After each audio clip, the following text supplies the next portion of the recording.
Even to suffer you require time, get busy, extremely busy with the right work, then you won't suffer. কষ্ট বা দুঃখ করতেও সময় লাগে, কিন্তু যদি সঠিক কাজের সঙ্গে চরমভাবে ব্যস্ত থাকো তাহলে তোমার কষ্ট দুঃখও হবে না। আমরা শুনেছি অলস মস্তিষ্ক শয়তানের কারখানা। অলস মস্তিষ্ক অর্থাৎ যে মস্তিষ্কে করার মতো বিশেষ কোনো কাজ নেই, যে মস্তিষ্কে খাওয়া ঘুমানোর চিন্তা আর সারাক্ষণ অহেতুক দুঃখ কষ্টের চিন্তা হয়। মস্তিষ্ক বা মন কোনো সঠিক কাজে ব্যস্ত না থাকলে তো কিছু না কিছু চিন্তা করবে। আর আমাদের যে মন সঠিক কাজ সঠিক চিন্তা জানে না, সে মন তো দুশ্চিন্তা করবে, দুষ্কর্ম করার কথা ভাববে।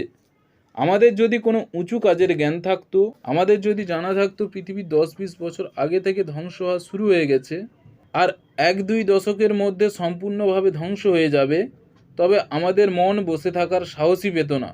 পৃথিবীকে বাঁচানোর জন্য এমনভাবে ব্যস্ত থাকতো তার মনেই আসতো না ডিপ্রেশন, কষ্ট, দুঃখ বলেও কিছু হয়।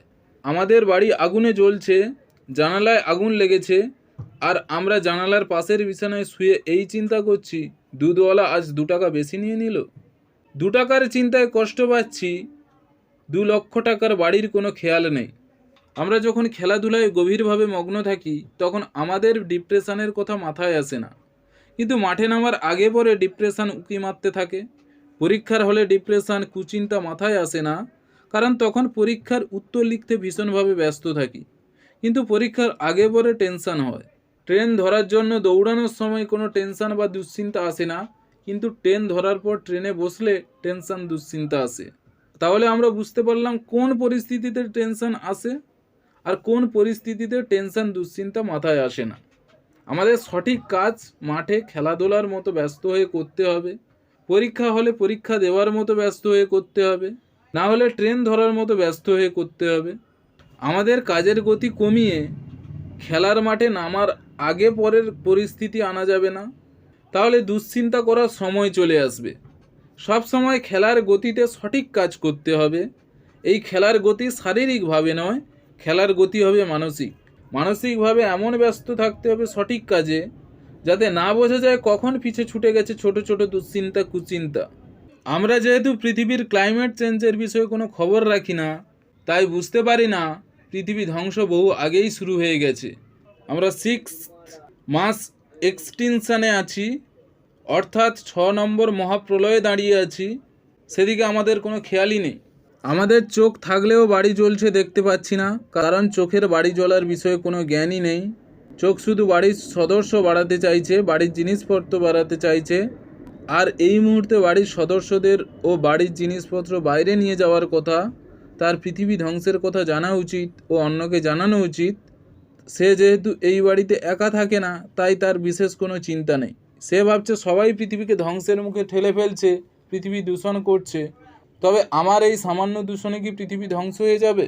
সে বলছে হ্যাঁ, আমিও 4 চাকা ছেড়ে গণযানবাহন বা ইলেকট্রিক যানবাহনে যাতায়াত করব, কিন্তু তার আগে অন্যরা সবাই করুক, সরকার আইন করুক। জানি ধ্বংস হচ্ছে, কি আর করা যাবে। সে বলছে ক্লাসের সব ছেলে নকল করছে, আর আমি নকল করলে দোষ? হ্যাঁ, নকল করা অপরাধ জানি, কিন্তু নকল তো সবাই করছে। সবাইকে শাস্তি দেওয়া হোক, সবার খাতা কেড়ে নেওয়া হোক, তবে আমি নকল করা বন্ধ করব। অন্যরা পরিবেশ দূষণ করছে তাই আমি করব, অন্যদের বোঝাবো না পরিবেশ দূষণ করা ঠিক নয়। আমাদের মুখস্থ শিক্ষার পরিমাণ আজ এই দাঁড়িয়েছে। আমাদের কাছে অন্যায় তখনই অন্যায় হয় যদি তার বিরুদ্ধে আইনি নিয়ম থাকে, আইনি ব্যবস্থা নেওয়া হয়। সবাই অন্যায় করছে আর আমি করলে দোষ, এই আমাদের চিন্তা ভাবনা। কেউই কম্প্রোমাইজ করব না, কেউই শুরু করব না 4 চাকা ছেড়ে গণযানবাহনে যাতায়াত করা। বন জঙ্গল ধ্বংস, পাহাড় পর্বত, নদী, সমুদ্র সহ সমগ্র প্রকৃতি ধ্বংস করা বন্ধ করব না। কেউ ভোগের পরিমাণ কমাবো না। আমাদের অন্যকে দোষারোপ করায় উৎসাহ বেশি, নিজেদের সংশোধন করার কোনো তাগিদ নেই। দূষণের কথা বললে অন্যের ওপর দোষ দিয়ে দিই। আমরা বলি আমাদের ভালো লাগার কাজ করতে চাই, আর এই পছন্দের কাজের উৎসাহ দেয় অহংকারী মোটিভেশনাল স্পিকাররা।